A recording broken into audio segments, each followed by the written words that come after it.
Well, there it is, potentially Little Ann's last load for us. Just an empty moving trailer going just outside of Waco, going up to Indiana. And from there, we will see, but she's all cleaned out. We'll show that later in the video. But 24313, maybe her last run. I'll keep you posted. Let's talk about it. Well, there it is. Believe it or not, she's empty. QLD, I left them an air freshener. Well, let's see what we did. You've been a great truck. It's time for the upgrade.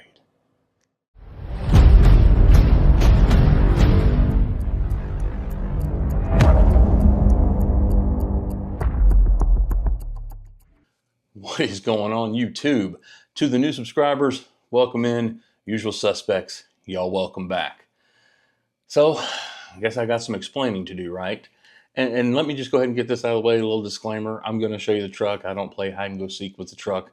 This video is much more the story of how we got here.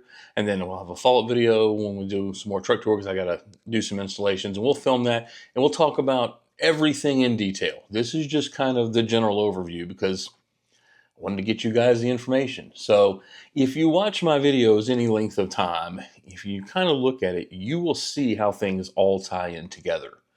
So about a year ago, I sold my refrigerated trailer. And I told y'all that I bought the best cheap version that I could find. And I paid the price for that with the water pump going out. It was kind of beat up. It worked-ish, but I didn't sleep at night when I was hooked up to that thing, especially after it went out on me. And so I told y'all we were going to do things the right way. I told y'all that. And we bought a house and all of that, and some things got in the way. But 2025, I have stuck to the script. But when I bought Little Ann, I told y'all I did that to build business credit. Not necessarily business credit to buy a truck, but just to build some sort of business credit. So I had a paid off truck that I trade in. It was a very small business loan, but that truck served its purpose. It has got almost 600,000 miles on it. And while nothing is wrong with the truck, I'll go into that here in a little more in the future, kinda. It was getting to that point where I was constantly worried about when's something going to break, and something broke-ish. So I'm a Christian, guys. Not going to apologize for it. So if you want to take this and say, ask the universe, I know that Jim Carrey talked about that. There's a book called Think and Grow Rich. Comes from the Bible. But one of my favorite Bible verses recently that I've been doing a lot of diving into is James 4:3. And that says basically the Cliff's Notes version, you have not because you ask not. And the point I was getting to with Little Ann was I found myself hoping, praying, whatever terminology you like, that it wasn't going to break. Man, let me get this right. I have signed 12 new customers this year. 12 new brokers that have never worked with me. I've signed up this year. Now that I've got almost 2 years, there's almost no broker unless we run into an insurance issue or just something random that I can't work with. And the thought of breaking down, trying to work on a new customer, especially with rates being what they are, as bad as the market can be, just not something I felt comfortable with. And so what I found myself doing, like I said, was hoping and praying that my truck didn't break down. When all I really had to do was ask for a truck that I didn't have to worry about it breaking down.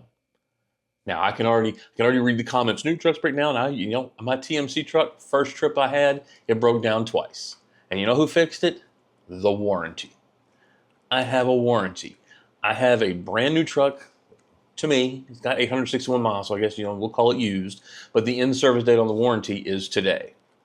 Now, again, I'll go into details in future video, but do your own research. Don't believe everything the internet says, because my experience and somebody else's experience are all vastly different. That's why they're called our experiences. But when I started plugging in interest rates, started plugging in payments, started looking at used trucks and where to go and how to get it and what they were going to give me for my trade, I went to Lone Mountain. That actually is a pretty darn good deal. Shh, don't tell anybody. But I did to go run a load, And they gave me a trade offer over the phone. And the dealership also gave me a trade offer over the phone. And guess what? They were the same value for my truck. So I dropped off my trailer and I was on my way to Lone Mountain and I got a check engine light. You just got jammed. Exactly what I was worried about happening happened. And it was a knock sensor. And shout out to Lone Mountain because, again, I'm going to give them credit. I called them and said, hey, you gave me a trade value. What are you going to give me for my trade? Now, because I had been running, I'm trying to get here to get this done. I know what a knock sensor cost. They knocked down my trade-in, and it was the exact cost of a knock sensor. So they gave me exactly what I wanted for my trade-in, so I couldn't be mad about that. But, as you'll also know, like I told you, there's a big down payment on these new trucks. But I didn't have that because I have the equity in my red truck. So I got a 2026 Kenworth T680, 2026 Volvo. Fortunately, we're just PACCAR guys. There it is, 2026 KW T680. I'm trying to make this quick because I'm exhausted. I'm sure we'll do a truck tour at some point, but I got to get stuff loaded in here so I can go to bed. So we'll go more in depth in a minute, but here she is, boys. Finally are trying to make some moves. Tell you all about it. All right, so I'll give you a quick run through. You've seen these trucks. I mean, the 2026 T680 ain't a whole lot different from the 22s, and I can't show you the inside yet because it is trashed, because even though I thought I cleaned out my truck before I came up here, I ran some loads, so I didn't clean it all the way out, and now I'm regretting that decision. But it is 2026 T680. There's a Cummins ISX 500 horsepower, and it's brand new. The color on it is called Sparkle Gray. I went with it because I just wanted something different. They had red, and I lost that one. I gave this, so she looks, what do you say, brand new. But let's go ahead and I'll get you the details, kind of talk about it, let you know how we got here. So there she is, truck 24902. Because I had ran a couple of loads before I picked this up, the inside is just chock full of stuff, and I cleaned that truck out. That's how bad we have these trucks. And the bigger truck we get, the more stuff we put in it. But I couldn't believe that I had so much stuff, and so I am worn out. That's part of the reason, again, you didn't get a lot of video. But we have got to get home. We have 10 days. That's kind of what I'm putting in to get it inspected, get the inverter. Might change a couple things on it, and then we got to wait on our IFTA stickers. We can run freight in Texas, but I'm not sure how exactly that's going to work. But we've got to get home.